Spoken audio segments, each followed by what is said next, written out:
오늘은 예레미야 말씀 계속 이제 보고 있는데 1장 말씀입니다. 1장 말씀을 통해서 좀 주제를 갖고 말씀을 보려고 하고요. 자, 하나님의 말씀이 임하시니 The word of God came to me. 예, 하나님의 말씀이 임하시니라는 주제로 이제 말씀 전하겠습니다. 키워드는 identity예요. New identity. identity가 키워드입니다. 하나님의 말씀이 임하시니 something happens. 어떤 일이 벌어지는 거죠. 자, 저는 지난 2주간 여러분 너무 반갑습니다. 2주간 훈련을 다녀왔습니다. 군에 있어서 매년 애뉴얼 트레이닝을 가는데요. 제가 이번에 갔다 왔습니다. 이 Innovation Readiness Training, 요게 보시면 내셔널 가드, 리저브 마크죠. 리저브 마크입니다. 저는 리저브에 속해져 있고요. 어떤 그 트레이닝이냐면 군이 하는 미션이 있죠. 저희는 메디컬 유닛이기 때문에 이제 전쟁 나면 치료하는 역할을 하는 건데, 어떤 그 이노베이션이냐면 그 훈련을 하는데 미국 지역에 도움이 필요한, 의료 도움이 필요한 곳에 가서 훈련도 하고 봉사도, 대민 봉사도 하는 그런 프로그램이에요. 이게 IRT고요. 그 미션 아래에서 미네소타에 다녀왔습니다. 여러분, 미네소타 가보신 적 있으세요? 네, 저도 처음 갔습니다. 미네소타 처음 갔고요. 여기가 우리 동네, 그리고 여기가 미네소타. 제가 여기 있었어요. 케니스 레이크라는 인디안 레저베이션이에요. 그리고 오지베라는 트라이브 있는 곳입니다. 미네소타 지도를 보면 이 지역에 있는 트라이브이고요. 아침 6시에 가서 도착하니까 4시 반. 공항에서 리저베이션까지 한 4시간, 5시간, 5시간, 6시간 걸리더라고요. 자, 인디언 보호구역에 가서 의료봉사하는 임무였어요. 치과 선생님도 가고, 소셜 워커, 사회복지사 선생님도 가시고, 내과 선생님도 가시고, 다양한 선생님들이 같이 갔습니다. 저는 채플린이기 때문에 저의 미션은 스피리추얼 케어예요. 여러분, 스피리추얼 케어. 좀 대단한 느낌이 오지 않습니까? 그런데 아무도 제가 뭘 하는지 몰라요. 아무도 가면은 이제 미션이니까 그 미션이 굉장히 디테일하게 다 정리가 되어 있습니다. 그런데 눈을 씻고 찾아봐도 제 디스크립션이 없어요. 너는 스피리추얼 프로바이더야 하는데 없어요. 참 안타깝죠. 참 애매합니다. 애매해요. 의료팀 가운데 치과도 있고, 내과도 있고, 영양, 뉴트리션 스페셜티도 있고, 행동건강, 심리학자도 있고 다 있는데 약간 애매해요. 자, 어쨌든 가서 학교 앞에 저렇게 텐트를 쳤습니다. 텐트 엄청 크죠? 엄청 커요. 자, 제가 놀란 건 남녀 차별이 없는 아름다운 나라구나. 여자분들이 진짜 남자들 다 저리 가! 하고 다 이렇게 막 주지라고 하시더라고요. 아름답게 열심히 진짜 반나절 텐트를 치고요. 짠, 이렇게 저희 본부가 만들어졌습니다. 그래서 여기가 애드미니스트레이션 하는 곳이고요. 섹션별로 여기는 작전회의 하는 곳, 여기는 행동 치료하는 곳, 저기 뒤에는 치과, 저기는 내과, 다양한 섹션이 나뉘어져서 이제 미션을 시작하게 됐습니다. 자, 그런데 이렇게 맵을 텐트를 보는데 제가 있어야 될 곳이 없는 거예요. 나도 팀으로 갔는데 내 자리가 없어. 너무 당황스럽죠. 너무 나도 페이도 받고 포지션도 있는데 자리가 없어요. 그런데 어느 분이 그러시더라고요. 그 채플린은 원래 아무도 안 찾는다. 미션을 하다 아무도 안 찾는다. 그런데 전쟁 가서 라이프 앤 데스, 죽음이라는 그런 기로에 쓰면 사람들이 다 채플린 찾지만 평화시에는 아무도 안 찾고 너가 뭐 하는지 모르고 그렇다. 얘기는 들었는데 정말 아무도 안 찾더라고요. 아무도 안 찾습니다. 아무도 안 찾아가지고 제가 사람을 찾아다녔어요. 이렇게 다니는 거죠. 이렇게 Hi, how are you? 괜찮아? 이렇게 인사하는 거예요. 그런데 저의 어떤 펑션에 굉장히 거창한 이름이 있습니다. Ministry of Presence예요. Ministry of Presence. 거창하죠. 돌아다니는 거예요. 이렇게. 근데 그 미니스트리 챙기긴 한게 미니스트리. 예, 그래도 페이를 합니다. 페이를 줍니다. 이렇게 해요. 막 이렇게 내가 앉아야 될 곳을 어디를 가야 될지 정처를 모르면서 이렇게 다니는데, 예, 제가 이렇게 가는데 이렇게 이제 나눠져 있는 거예요. 다 셀을 해가지고 나눠져 있는데 제 자리가 없어요. 예. 그런데 behavior health 그쪽 세션에 갔는데 거기 그 캡틴이 담당자가 저를 보더니 채플린은 우리 그 behavior mental health 쪽이다 이렇게 얘기를 하시더라고요. 아 너무 감사해서 제가 감사하다 했더니 그래서 그 하나 커튼을 하나 쳐줬어요. 그래서 제가 이제 딱 제가 제 오피스가 이제 딱 됐습니다. 예. 아무도 안 와. 그래서 그 캡틴님한테 여기서 낮잠 자면 되고 여기서 과자 먹고 이렇게 쉬라고 그러더라고요. 그래서 농담이라고 진담이죠. 이렇게 했습니다. 예, 뭐 하고 이렇게 보내고 해서 행복하게 시작을 했습니다. 하고 그런데 이제 제가 있다 보니까 일을 찾아야 되잖아요. 그래서 찾은 게 우리 내리가 어메리칸들이 이제 체크인 하실 때 약간 뻘쭘해요. 군인들도 다 젊고 다 이제 그렇거든요. 어리거든요. 다 21살, 22살, 19살이에요. 체크인 하는데 다 뻘쭘하게 있잖아요. 그래서 제가 어셔를 했습니다. 웰커밍 그 파티를 해서 제가 막 인사하고 물 필요해? 여기 물 많아. 물 갖다 주고 초콜릿 갖다 주고 뭐 그림 그리라고 갖다 주고 애들하고 놀고 막 그렇게 했어요. 네, 그렇게 했더니 중간마다 이제 이벨리에이트 하고 군대는 상벌이 분명하거든요. 그래서 사탕 같은 게 되게 많습니다. 그래서 칭찬을 많이 해줘요. 그래서 어떤 분이 레코멘드 해주셔서 제가 이렇게 그 레코니션을 받았어요. 타의 모범이 되는 우리 채플린이라고 너무 감사하죠. 예, 그래서 제가 저도 받고 진짜 하지 않아도 되는데 열심히 집 나르고 열심히 했다고 칭찬을 받았습니다. 그리고 드디어 이제 주일이 다가왔어요. 주일이 다가왔는데 스케줄을 보니까 이 2주의 그 트레이닝 스케줄 가운데 제가 빛을 발휘할 수 있는 예배가 그 스케줄 돼 있더라고요. 근데 앞만 봐도 일요일 날 오전 오후에 잡혀져 있는데 다른 트레이닝하고 오버랩돼 있어요. 이게 그러면 사람들 오라는 거에 말라는 거예요. 그래서 제가 커맨더한테 이러면 아무도 안 온다. 그러니까 좀 시간을 바꾸자. 일단은 오후는 캔슬하고 오전에만 하자. 그랬더니 커맨더가 토요일 날 해라. 그러더라고요. 그래서 생전 안 하던 주일 예배를 토요일 날 이제 했어요. 그런데 이 일이 좀 고되거든요. 고돼서 낯선 곳이고 자는 것도 그렇고 하루 종일 시달리고 밥 먹고 사람들이 올까 토요일 날 그런 생각이 들더라고요. 그리고 주일은 원래는 8시에 잡혀 있었는데 다른 미션하고 오버랩 됐어요. 그래서 7시 반으로 올렸습니다. 근데 밥 먹고 8시 일과 시작인데 사람이 올까? 막 이런 생각이 들었습니다. 그런데 감사하게도 이제 저희 토요일 날은 두 분이 이제 오셨고요. 피곤해 보시죠. 두 분이 오시고 이제 주일에는 한 10분 정도 오셔서 은혜롭게 예배를 마쳤습니다. 제가 미군에서 드리는 예배는 특별히 은혜롭습니다. 설교가 짧아요. 설교가 굉장히 짧습니다.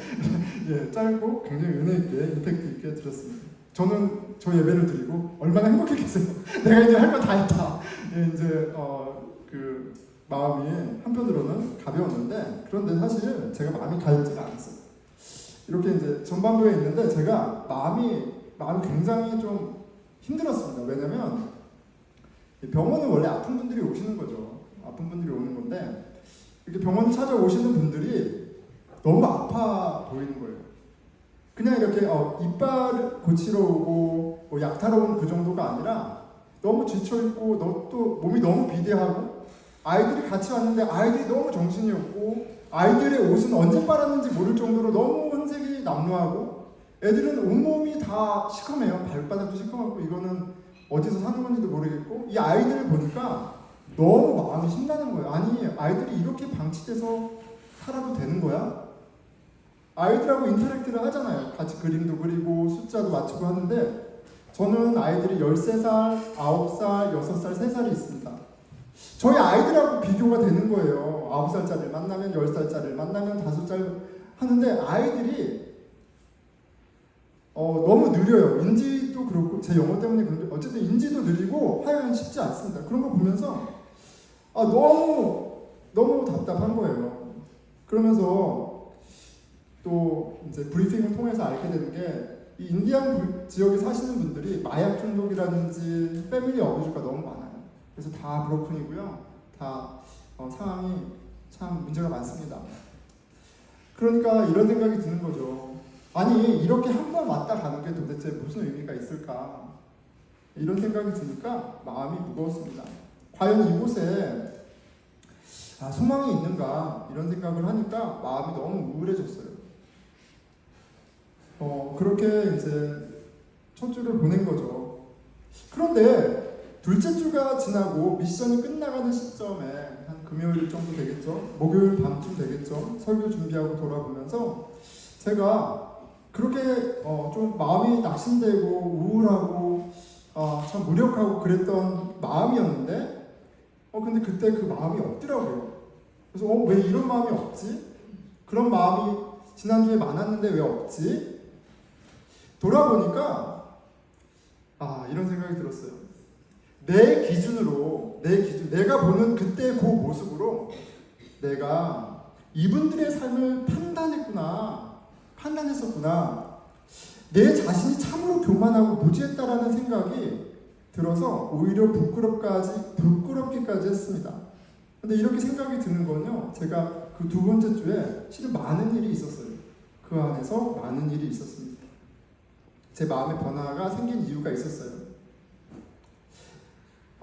그곳에 함께 하시는 하나님을 보는 일들이 있었어요. 하나님이 동일하게 은혜로 돌보시고 계시구나. 이 인생들 가운데에서도 의미가 있고 위로가 있고 삶이 있구나. 그런 보게 하는 일들이 있었습니다. 그리고 제가 이렇게 여러분 제가 내성적인 것 같아요? 아니면 외향적인 것 같아요? 한번 우리 여러분들의 목사의 성향을 한번 확인해 보겠습니다. 얼마나 알고 계신지. 자, 이 목사는 외향적이다. 힘들어 보겠습니다. 하나, 둘, 셋. 어떻게 그렇게 잘하세요? 저는 내성적입니다. 그래서 저는 이번에 미션 갈 때도 혼자 마음 먹었어요. 아무하고도 얘기 안 하고 나는 아무하고도 얘기 안 하고 셀프 케어하고 올 거야 이렇게 했어요. 막 사람들이 막 이제 리더십에서 저한테 군인들하고 얘기 좀 하고 그러는데 헬로우는 해도 별로 안 했어요. 그런데 둘째 주가 되니까 같이 당직도 서고 같이 일도 하고 하니까 만나잖아요. 그런데 막 마음의 문을 열고 막 이야기를 하는 거예요. 막 이야기를 하는 겁니다. 그러면서 동료들과의 많은 대화를 통해서 또 아이들하고 인터랙션이 많았거든요. 그걸 보면서 다양한 인생들을 들여다볼 수 있었어요. 그리고 그 가운데 하나님의 은혜 또한 오늘 말씀 주제죠. 하나님의 말씀이 찾아오시니 예기치 못한 일들을 이렇게 하시는구나. 아니 이렇게 그 단 한 번의 예배이고 이 짧은 만남 가운데에서도 하나님이 이렇게 일을 시작하시는구나 이런 거를 경험했습니다. 하나님의 말씀이 임하시니까요 아주 특별한 일이 시작이 됩니다. 특별할 것 없을 것 같고 아무 일도 벌어질 것 같지 않고 낙심되는 상황에서도요. 그런데 그러고 보니까 여러분 보스턴 내가 살고 있는 내가 그곳에서의 환경과 비교하면서 내가 이렇게 살고 있던 그 보스턴의 삶은 어떤가 또 보게 돼요. 지난 3주 전이죠. 제가 미션 가기 바로 직전에 제가 전도사 때 같이 있었던 친구가 컨퍼런스 때문에 왔다가 잠깐 만났습니다. 지난주에도 잠깐 얘기했는데 그 친구가 그랬어요. 보자마자 다짜고짜 목사님 보스턴에 살죠? 제일 좋은 곳에서 사는 거예요. 미국에서 제일 좋은 곳이죠? 세상에서 제일 좋은 곳에서 사시는 거예요. 다짜고짜. 나도 힘든데. 다짜고짜 그래요. 그런데 많이 비교해보니까 보스턴처럼 안전하고 많은 헬스케어라든지 교육이라든지 이렇게 풍성 문화라든지 이런 곳이 없다라는 거예요. 그런데 그렇지 않습니까?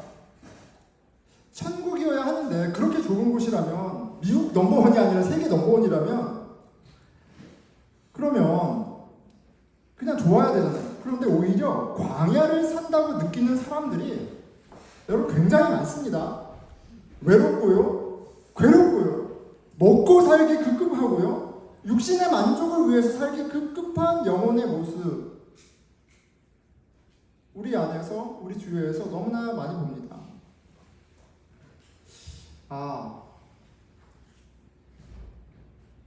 이곳에만 하나님의 말씀이 필요한 것이 아니라 여전히 우리에게도, 보스턴 사는 우리에게도 하나님의 말씀이 필요한 거고, 하나님의 말씀이 임하실 때 거기에 소망이 있는 것이구나 다시 한번 생각하게 됩니다. 오늘 하나님의 말씀이 저와 여러분에게 임하는 축복이 있기를 기대합니다. 하나님의 말씀이 임하면 우리는 세상의 비참함을 압도하는 하나님의 풍성함을 자원으로 넉넉하게 살아가게 되는 거예요. 그 보고 누리는 겁니다. 하나님의 말씀을 소중히 여기고 하나님의 말씀이 임하시길 더욱더 소원하는 저와 여러분, 우리 보스턴 늘픈 공동체가 되길 기대할게요. 네, 제가 만났던 분들이 있었어요. 우리 친구들하고 라샤라는 친구가 저한테 굿잡 이렇게 해서 상을 줬습니다. 그래서 제가 기쁘게 상을 받고 기념샷을 찍었고요. 네, 친구들하고 열심히 놀았습니다. 그리고 제가 같이 있었던 우리 친구들, 사병들하고 저희 팀입니다. 이 만남을 통해서 하나님의 일하심을 좀 돌아보게 됐습니다. 거기에는 하나님의 말씀이 센터에 있었어요. 자, 오늘 말씀의 배경, 예레미야서의 배경이죠. 1장 1절입니다. 3절까지. 자, 1절. 베냐민 땅 아도세 제사장들 중 hil기야의 아들 예레미야의 말이라. 이게 예레미야 1장 1절 말씀이에요. 자, 아돗이라는 마을에서 태어났구나. 근데 아돗은 예루살렘에서 5km 위에 있는 마을이에요. 여러분 5km면 3마일, 3마일이에요. 그럼 3마일이면 40분, 45분 정도 걷는 거리입니다. 여기 멀지 않죠. 레위 지파 사람이고요. 아버지가 직업이 뭐예요? 네, 프리스트, 제사장입니다. 자, 그러면 1장 1절을 통해서 우리 예레미야의 직업을 우리가 유추할 수 있겠죠. 예레미야는 원래 직업이 뭐예요? 제사장인 거예요. 제사장입니다. 자, 제사장이에요. 자, 그러니까 우리가 이렇게 생각할 수 있겠죠. 예레미야는 하나님의 말씀인 성경에, 이들에게는 모세오경, 펜타투기 되겠죠. 창세기, 출애굽기, 레위기, 민수기, 신명기 굉장히 익숙했겠구나. 이미 말씀을 너무나 잘 알았을 거예요. 어떤 학자들은 이렇게 얘기합니다. 그때 제사장쯤 되면 이 모세오경은 어떻게 해요? 달달달 외웠을 거다. 말씀을 다 암송하고 있었을 거다. 그렇게 얘기하기도 합니다. 그러니까 하나님의 말씀이 임하기 전에도 예레미야는 하나님의 말씀을 이미 너무나 잘 알고 있는 사람이에요. 그런데 하나님의 말씀이 임하기 전과 임한 후가 분명하게 다른 거예요. 무엇을 가르쳐 주는 겁니까? 머리로 아는 것과 마음으로 아는 것에는 큰 차이가 있다라는 사실을 1절에 보여주죠. 예레미야가 하나님의 말씀을 지식으로만 알고 있을 때 그는 그저 전문 종교인이었어요. 제사장이잖아요. 자, 여기서 하나님의 말씀은 진리 자체이신 하나님과의 인격적인 만남을 의미합니다. 그런 하나님과의 만남, 하나님과의 인격적인 교제 없이도 뭐가 가능한 것을 가르쳐줘요? 종교가 일상이 되고 종교가 직업이고 지위이고 밥벌이가 되는 일이 가능하다는 겁니다.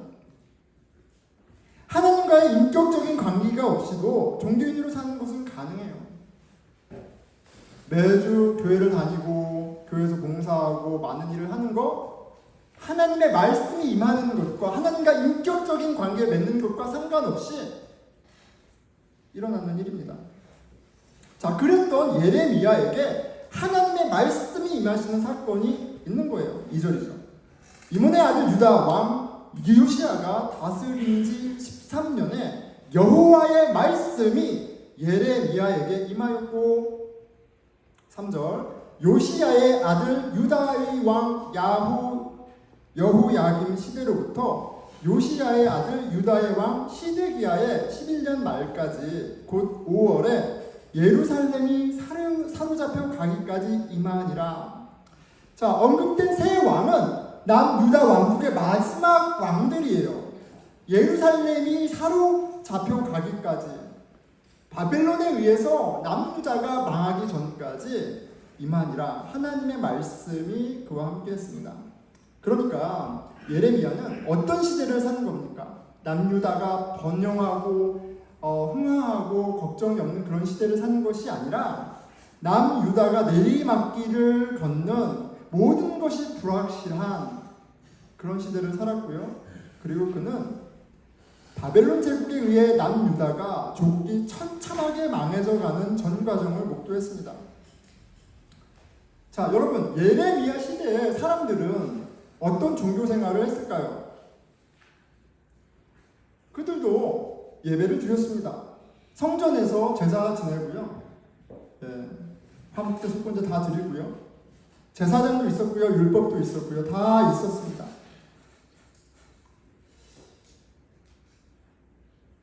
그리고 무엇보다도 그들에게는 하나님은 우리 편이기 때문에 우린 절대 망하지 않아! 라는 확고한 믿음이 있었어요. 그래서 그 확고한 믿음이 있었기 때문에 예레미야가 하나님의 심판을 선언할 때 그들의 띠알러지로 예레미야를 박해합니다. 여러분, 우리가 갖고 있는 믿음의 확신, 그거 자체가 우리를 구원해 주지 못해요. 하나님과의 인격적인 만남, 하나님의 임하심이라는 은혜를 경험하지 못한다면 내가 갖고 있는 확신이 진짜인지 아닌지는 그거 자체로는 알 수가 없는 거예요. 정작 그들은 우상을 숭배하며 자신들의 욕망을 위해 살았습니다. 종교생활 다 하고요. 확고한 믿음을 갖고 그 믿음으로 자기들의 유익을 위해 살았습니다. 그리고 성경은 이들의 그런 이중적인 삶에 대해서 하나님이 역겨워하신다라고 기록하고 있어요. 하나님이 지긋지긋해 하십니다. 역겨워하세요. 여러분, 하나님이 너무하신가요? 어떻게 생각하세요? 하나님이 어떻게 그러실 수 있어? 그렇게 생각하시나요? 그런데 우리도 그렇습니다. 우리의 관계 가운데 이렇게 립 서비스, 그렇죠? 야, 너가 나의 최고의 친구야 라고 얘기했는데 뒤에서 뒤통수 때리는 친구, 내지는 연인이고 부부 사이인데 바람을 피거나 딴 데 마음을 두는 파트너. 여러분, 그거는 견딜 수 있는 관계가 아니에요. 역겨운 겁니다. 하나님의 반응은 당연한 거예요. 그리고 그 이중적인 신앙생활, 우상숭배가 팽배했습니다. 만약에 하나님의 말씀이 임하기 전 예레미야의 그 마음 상태가 양심이 있었다면, 바른 신앙관이 있었다면 그는 상당히 괴로웠을 겁니다. 이러면 안 되는 건데, 이렇게 가다가는 다 망하는 건데 어쩌려고 저러나 라는 괴로움이 있었을 거예요. 그 괴로움과 슬픔이 그를 누르지 않았을까 상상해 봅니다.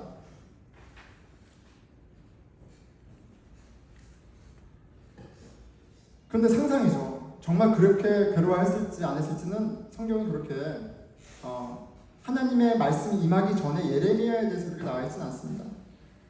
소망을 잃은 시대에 눌러 있었을 예레미야에게, 아니면 그냥 아무 생각 없이 그저 하던 대로 신앙생활하고 종교 전문가로 살아갔을 예레미야에게 큰 변화가 일어납니다. 언제요? 하나님의 말씀이 임하자 예레미야의 삶 속에 획기적인 변화가 일어나는 거예요. 엉망진창 속에서도 절대 변하지 않을 자들 가운데 강팍한 자들 가운데, 뻔뻔한 자들 가운데 새로운 삶을 살아가게 되었고 희망을 잃은 시대에 소망을 노래하게 되었습니다.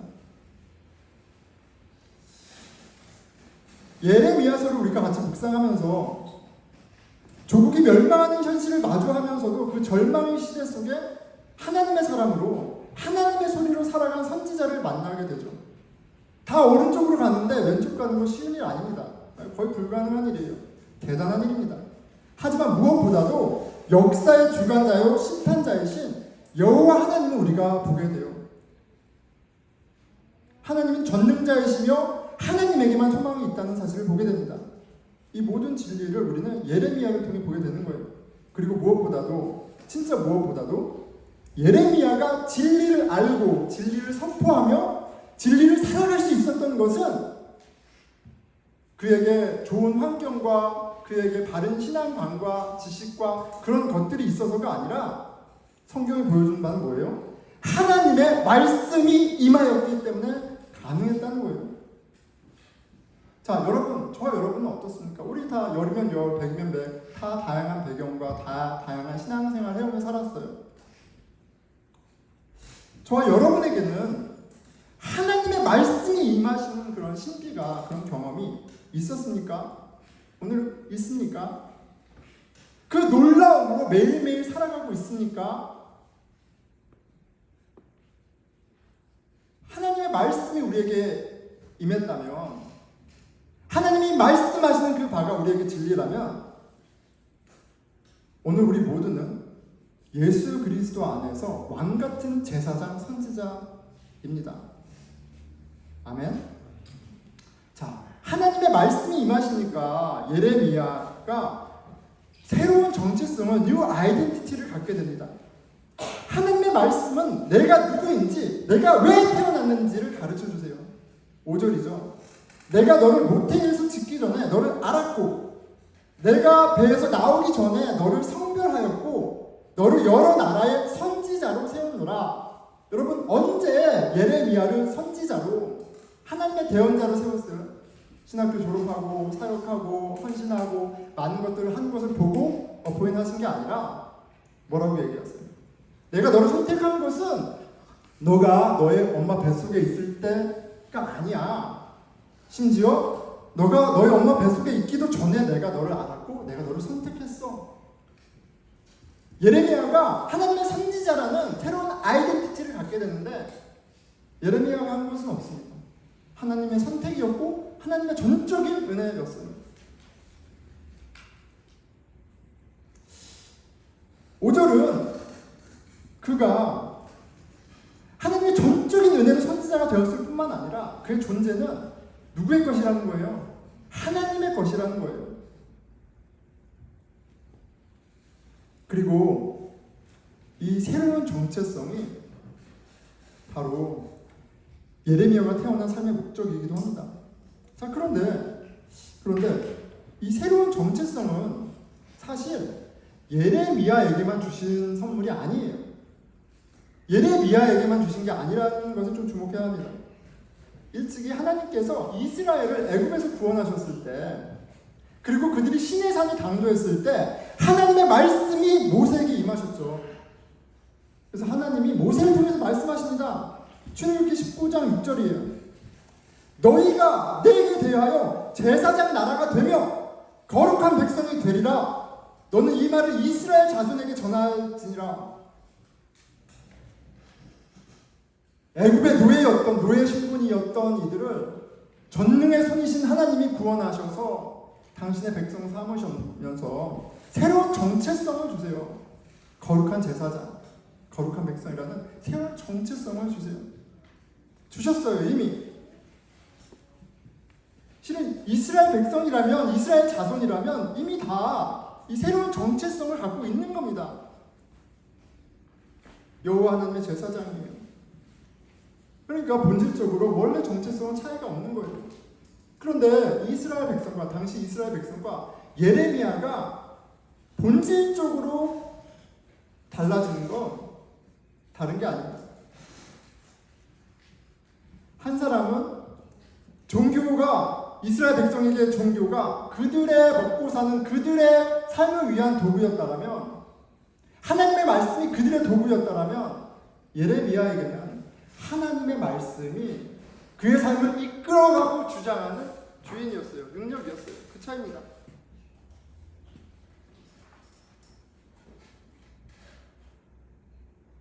너희들도 원래 나의 제사장이야, 거룩한 백성이야, 그 아이덴티티를 내가 너에게 주었어.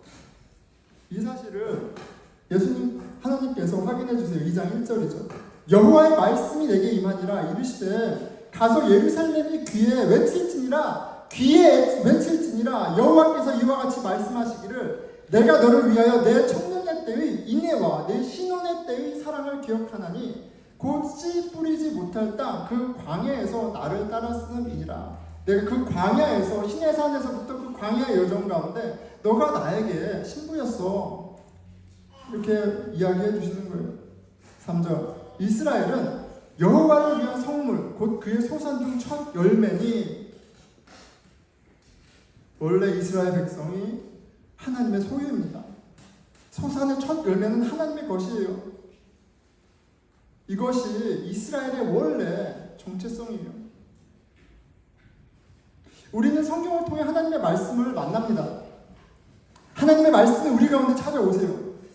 하나님이 누구신지만을 가르쳐줄 뿐만 아니라 하나님이 우리를 어떤 존재로 만드셨는지 깨닫게 하십니다.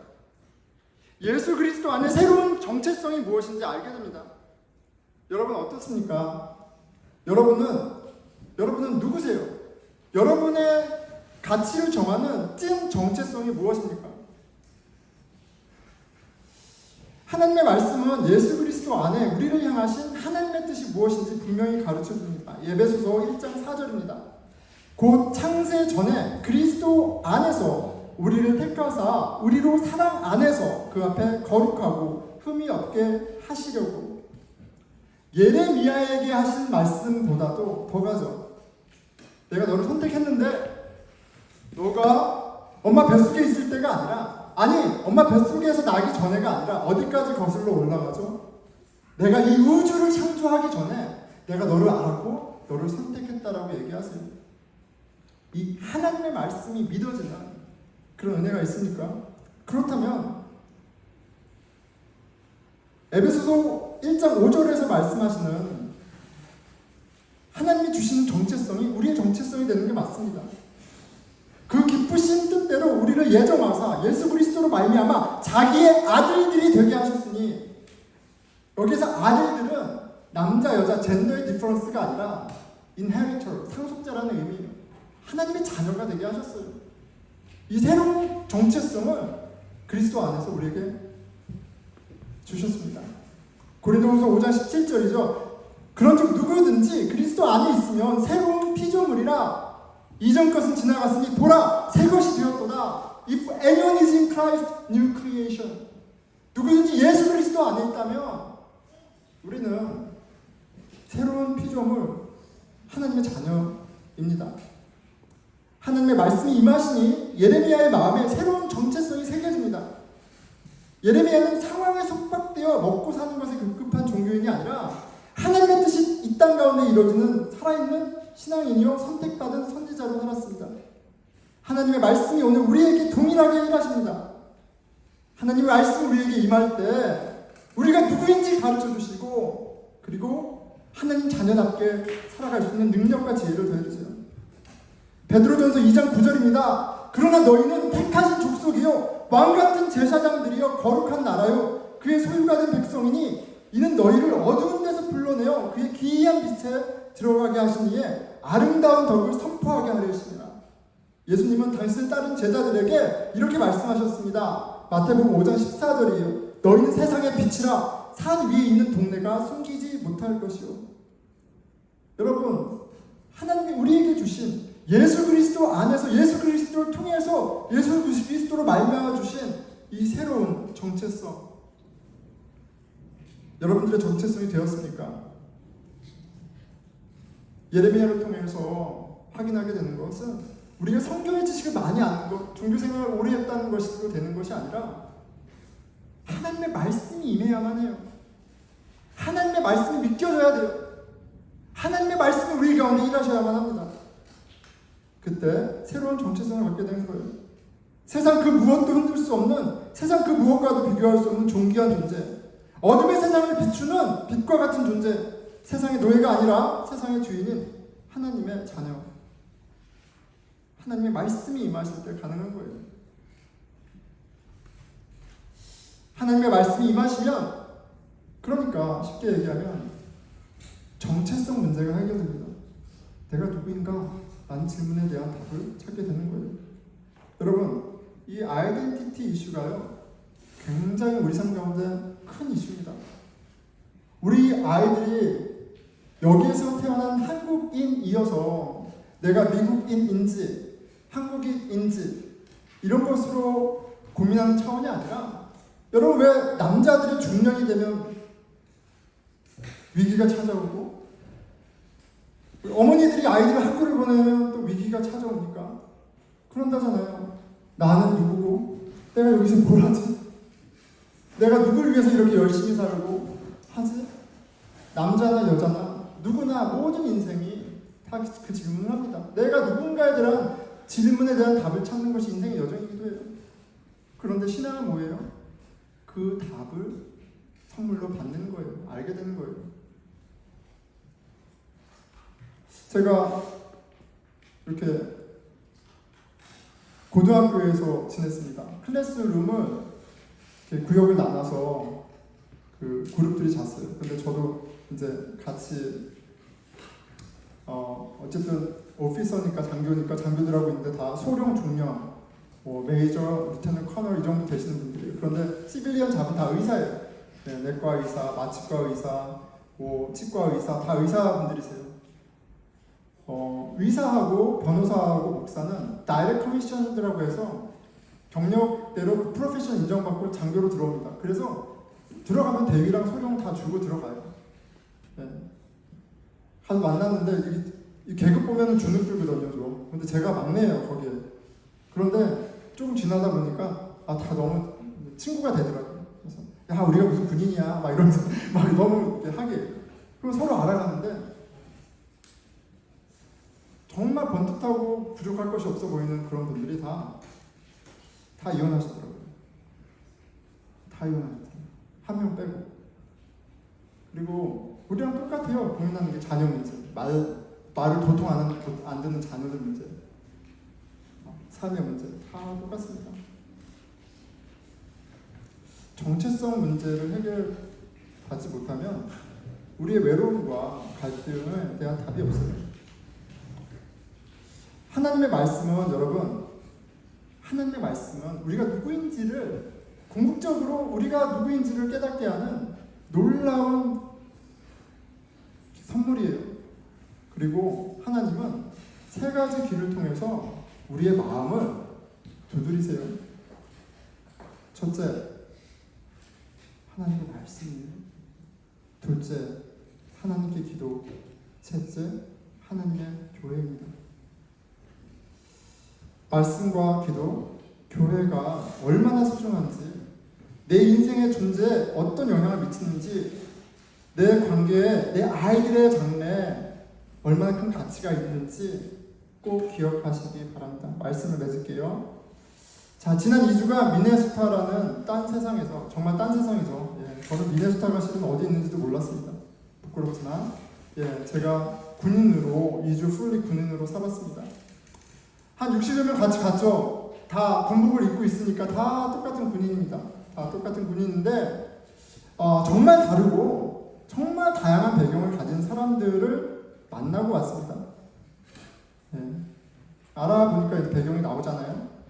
중국인 1세, 태국 1세, 페루 1세, 인도 2세, 독일 2세, 나이지리아 1세, 브로큰 패밀리, 알코올 중독 부모, 어뷰스 패밀리, 뭐 망명자 자녀, 뭐 13남매 중에 5째, 너무나 다양한 사람들을 만났습니다. 그리고 그들이 마음을 열어줘서 많은 이야기를 들었어요. 그런데 다시 한번 확인한 사실이 있어요. 뭐냐면 인생은 쉽지 않아요. 인생은 어렵습니다. 쉬운 인생은 없습니다. 다 아픔이 있고 자신이 선택하지 않은 운명 속에 바둥거리며 살아갑니다. 저 여러분 중에 부모 선택한 사람 있습니까? 내셔널리티 선택한 사람 있습니까? 이 시대를 선택한 사람 있습니까? 내일을 알지 못하는, 내일에 어떤 일이 벌어질지 모르지만 나름의 답을 찾아 열심히 살아갑니다. 미국 원주민만이 문제에 있는 게 아니라, 어려움에 있는 것이 아니라, 도움의 손길이 필요한 것만이 아니라, 보니까 그들을 도우러 간 우리들의 영혼도 광야 속에 허우적대며 도움이 필요한 건 매한가지였습니다. 우리 모두 도움의 손길이 필요합니다. 예배를 드렸어요. 오전 7시 반에 몇 분이 오셔서 30분 동안 예배를 드렸습니다. 하나님의 말씀이 선포되었습니다. 시편 23편 말씀이었어요.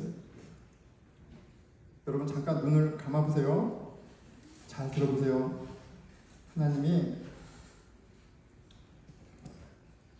하나님을 만나 다윗이 이렇게 고백합니다. 여호와는 나의 목자시니 내게 부족함이 없으리로다. 그가 나를 푸른 풀밭에 누이시며 쉴만한 물가로 인도하시는도다. 내 영혼을 소생시키시고 자기 이름을 위하여 의의 길로 인도하시는도다. 내가 사망의 음침한 골짜기로 다닐지라도 해를 두려워하지 않을 것은 주께서 나와 함께 하심이라. 주의 지팡이와 막대기가 나를 안위하시나이다. 주께서 내 원수의 목전에 내게 상을 차려주시고 기름을 내 머리에 부으셨으니 내 잔이 넘치나이다. 내 평생의 선하심과 인자하심이 반드시 나를 따르리니 내가 여호와의 집에 영원히 살리로다. 눈 떠드세요, 여러분.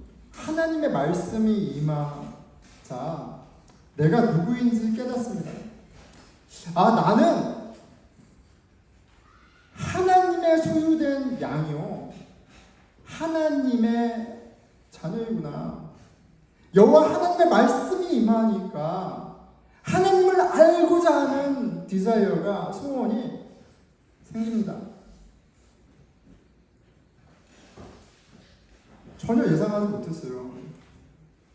거기서 이런 이야기를 들을 것이라고는 전혀 생각하지 못했습니다. 근데 한두 명이 아니에요. 많은 사람들이 찾아와서, 저에게 많은 사람들이라 하면 5명입니다. 하나님 아버지 집 교회를 찾는 거예요. 채플린, 하나님이 나를 부르시는 것 같아. 다른 사람, 이제 내가 교회를 좀 다시 다녀야겠어. 교회를 찾아야겠어. 여러분, 그런 고백을 들으며 놀라고 감사했습니다. 하나님의 말씀이 임하니까 새로운 길을 보게 되는 거예요. 새로운 소망이 생기는 거예요. 같이 당직을 섰던 한 친구가 길을 어떻게 살아야 될지 갈 길을 모르면서 지금까지 살아온 여정을 2시간 동안 저한테 쏟아냈던 친구가 저한테 물어봐요. 채플린, 아이가 넷이라면서 당신은 이 험한 세상에 아이들을 어떻게 준비시키고 있어?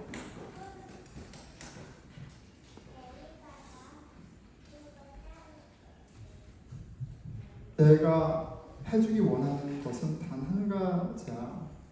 이 아이들이 하나님의 자녀라는 정체성을 갖게 되는 게 내 소원이야.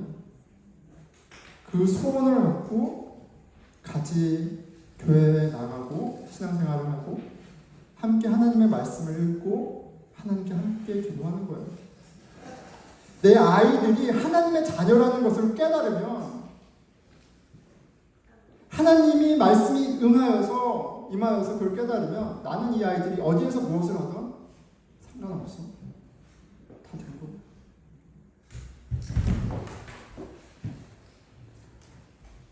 함께 기도하겠습니다.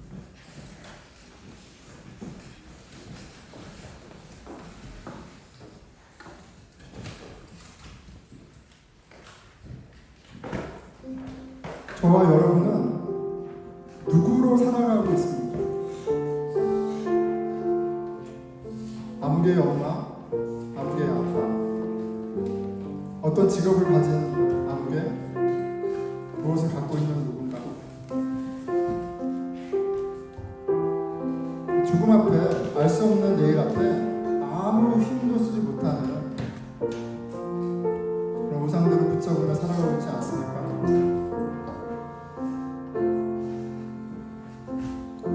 누구든 예수 그리스도 안에 있으면 새로운 피조물이라. 하나님의 아들을 영접하는 자마다, 예수 그리스도를 영접하는 자마다 하나님의 자녀가 되는 권세를 주셨습니다. 진리의 말씀이 우리 마음 가운데 응하는 은혜가 있기를 소원합니다. 우리 같이 기도하겠습니다. 이 하나님 아버지, 하나님의 말씀이 내 마음을 부수고, 나의 강팍한 마음을 부수고, 이 고집스러운 마음을 부수고 들어와 주시기를 구합니다. 내가 어떤 존재인지, 하나님이 어떤 분이신지, 예수 그리스도를 통해서 어떤 일을 하셨는지 깨닫게 하여 주십시오.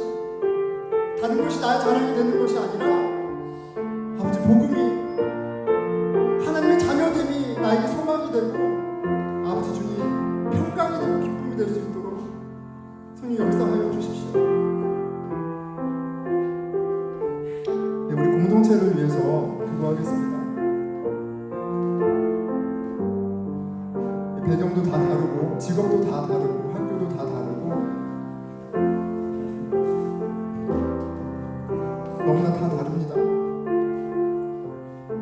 근데 가장 중요한 것은 하나님이 우리를 당신의 자녀로 삼기 위해서 당신의 아들이라는 놀라운 값을 치르셨다라는 사실이에요. 나의 나됨과 우리됨이 그리스도 안에 하나님 자녀라는 정체성으로 새로워졌다는 사실이에요.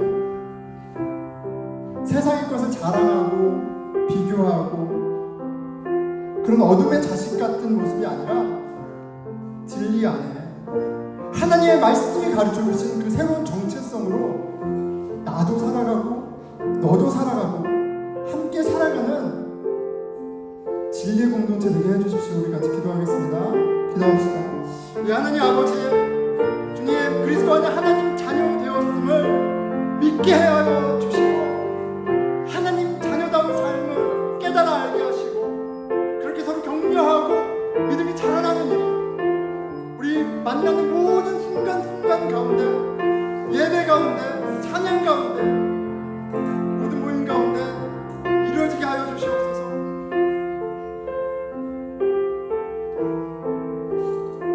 우리 다 함께 일어나셔서 마지막 찬양